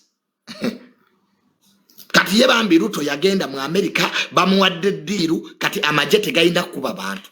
Kati ali ku European standards kati. Kwa kati Kenya asi ya NATO. NATO status. In fact, mu Africa yonna ye first sub-Saharan country okufuna NATO status. Kenya ina NATO status. Ye Ruto yalowooza bamwagala nyaba aba America. They have disarmed him. Africa efugibwa fujjo. Keynes abaddugavuze bategeera. Ebyo bikolera mbazungu abalina systems. Uganda tetunazimba systems zituwaddemu okulaasa oyo gwe mwagala. We still have wars here. Tukyalina entalo z'eddiini. So absolute freedoms is right of a state. It's only the state that has monopoly over violence. Now a full president and you concede. Kenya, those are Kenyan stunts. Kenya is a new stunt. Nemo bidi musanvu mwabalaba. It's a country of stunts. Wanokuteka ko president era mwabiraba. Wana majega Uganda gako one nonsense. Leave the Kenyan stand alone. NATO, North Atlantic Treaty Organization, you are stupid. We fura tegera to tegera. Oloza change get this chimani. You think I don't know what NATO means? I've told you Kenya has a NATO status. Katitonde takubuta somabo. If you don't know what a NATO status means, in fact, in Africa, katigari ya mawanga asapu. America geya one NATO status. Chitegeza Kenya, bwebe yagale byokulwanisa. Ngane na mawanga amalala gabi yagala ga Africa. Basoka wa Kenya. Because you are stupid. And when intellectuals like me tell you oyagala okutuwa Kenya in your stupidity. The deal Kenya has with America means singa lero Kenya esabe enyonyi kwa Kenya mudiru baji wadde helicopters 16 ba America 16 helicopters era ba America bawadde Kenya byokulwanisa n'amawanga ga Africa agamu byegatayina singa Kenya ekera kumacha negamba America twagala mutuwe enyonyi Uganda nesaba ne Tanzania nasaba ne South Africa nasaba basoka Kenya. That's what it means to have a NATO. Mudirunga Ruto, William Samuel Ruto, ye president wa Africa yakafuna state visit mu myaka 15 mu US. He was the first African president in 15 years to have a state visit. Ne state visit era to chimanyi because you are an idiot. You don't research mbera mba malaya. Mubera mba malaya, mubera mukulia mbizi, that's Chovra Museveni yabafuze. You lack knowledge. And tewali yonse jako mukulembeze nga ba idiots beba kulembe the revolution kachechiri mu Uganda. You did take time to read. Mubera mubidura. Teri nsenwa mwenge jako mukulembeze. Nge yawa. Where people spend in lodges, bali maloji begadanga. Jeba imbira affiliate dictator, mule move Museveni. How? Mufo gendo kuyige mundu. Amasasi gamwe ye condom. You can't have condoms as bullets. As you see in other country are very busy getting military skills. You see in Uganda are buying condoms. Kamamuloza condom ge masasi. Bomuli mo affiliate dictator simanya remove Museveni idiocy. Sloganization politics wa Baganda. From the beginning, Bagandas are like that. Slogans. Beba imbiranga no but bala bataliwo ne bamunyenya bala bataliwo mwana wa Mutesa tukabira Mutesa. They are ever in slogans Bagandas. That's their politics. Kuyimba kuzina and they think it can remove a sensible government again.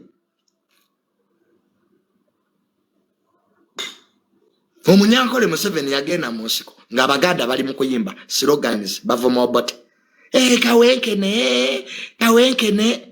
That's a Buganda politics. Bo eva babira mu slogans taina mulamwa. Kati nemba wulira ebyali eri Egypt simanya ebyali e Sudan bijjatuka era butasoma ekyasula Egypt ekyasula Libya agamawanga g'Abawarabu n'ekisumbu wa Sudan bakita Arab Spring kolodiwo ya Saudi Arabia ne Iran. Uganda tetula mu Arab League. Politics w'Abawarabu ayawukana n'owa Southern Africa. Eno bagita Great Lakes region. Politics waffe mulala. That's why Great Lakes region yesinga labor groups all over Africa. Labor groups ezire Congo zezisiga munsi yonna obungi. Tewali wo kitundu mu Africa tifunyeri kuzi okutta ba president n'okujjako abakulembeze nga Great Lakes region. Kati ne Great Lakes region togimanyi and you talk about politics, you are just idiots. You talk of far without facts. Museveni ajagenanga dafi werimba biri by'Abawarabu eri Arab Spring lwaki Morocco teyagwa lwaki kabaka wa Morocco akyaliko nga baneyiba be bonna bagwa Algeria yagwa Egypt yagwa Libya yagwa Omar Bashir yagwa why lwaki kabaka wa Morocco akyaliko because you don't have facts Morocco ekumibwa Israeli intelligence ya Israeli ye wa Morocco because government okugwa intelligence ebere meddwa deputy president Kenya kyayogedde Gashagwa kyayogera kituufu when a government to kwa intelligence za nyindo za government kasta government egwa mu bokesi ebe ewedde ate ebe nategerere kati Kenya there was intelligence failure kwa eyo biru ya financial biru Kenya emaze emyezi ebiri nga intelligence table ida president nti you in a time bomb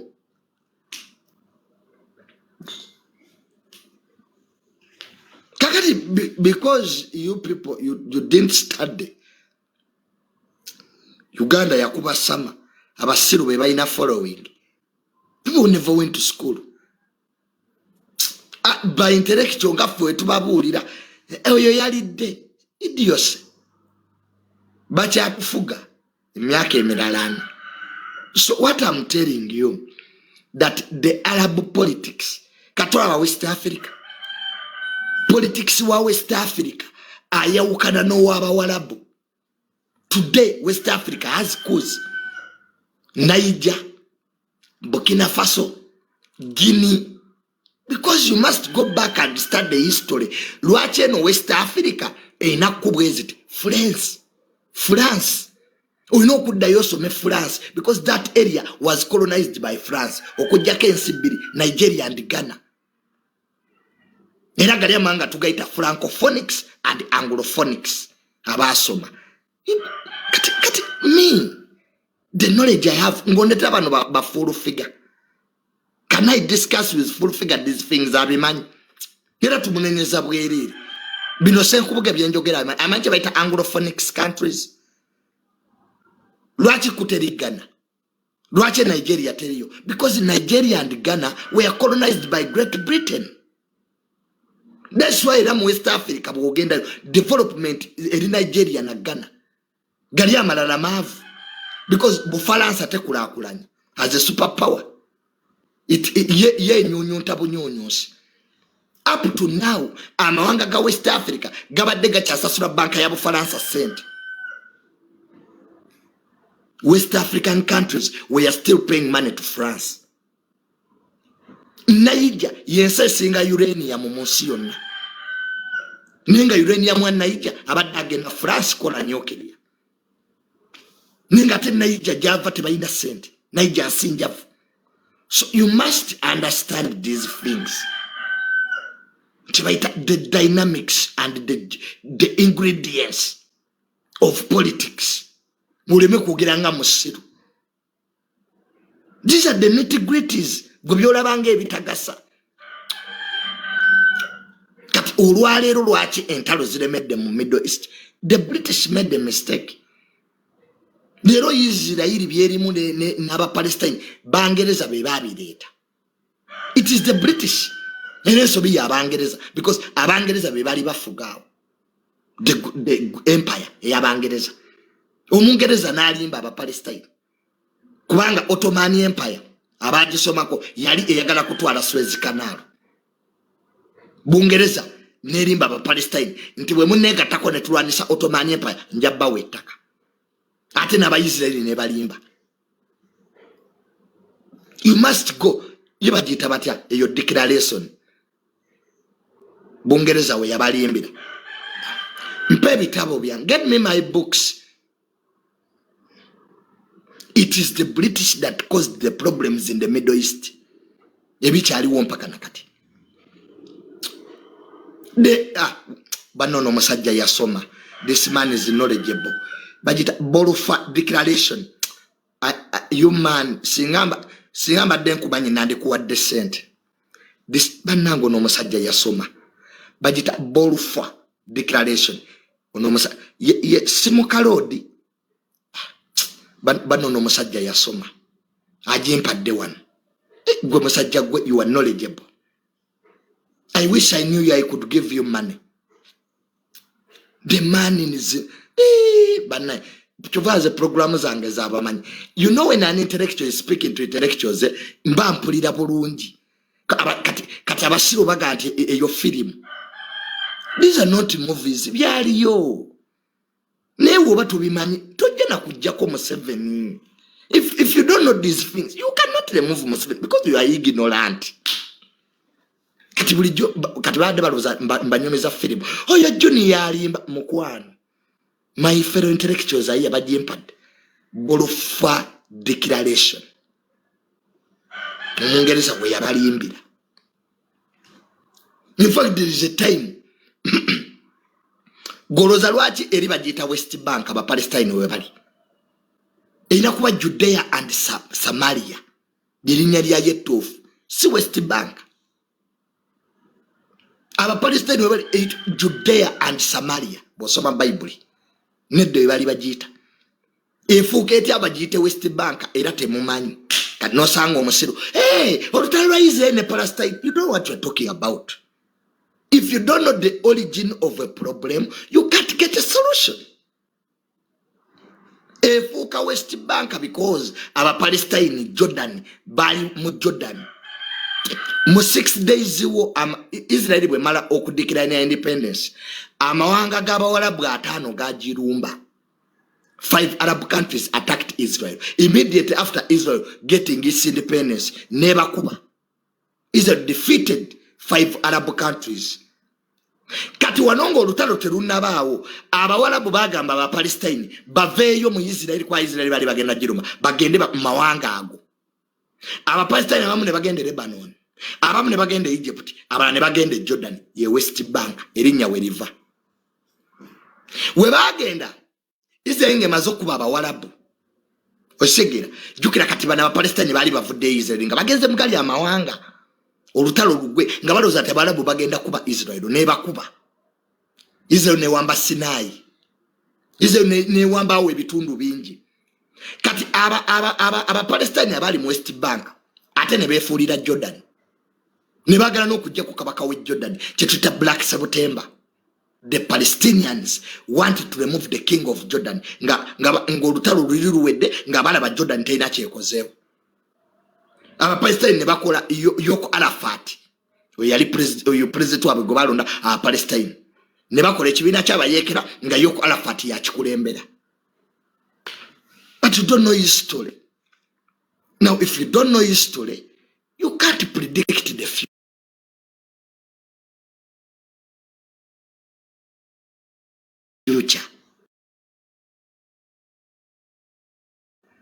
Because the future depends on history. Okutegeera Kenya dayoso menga Kenya efuna independence. Otegera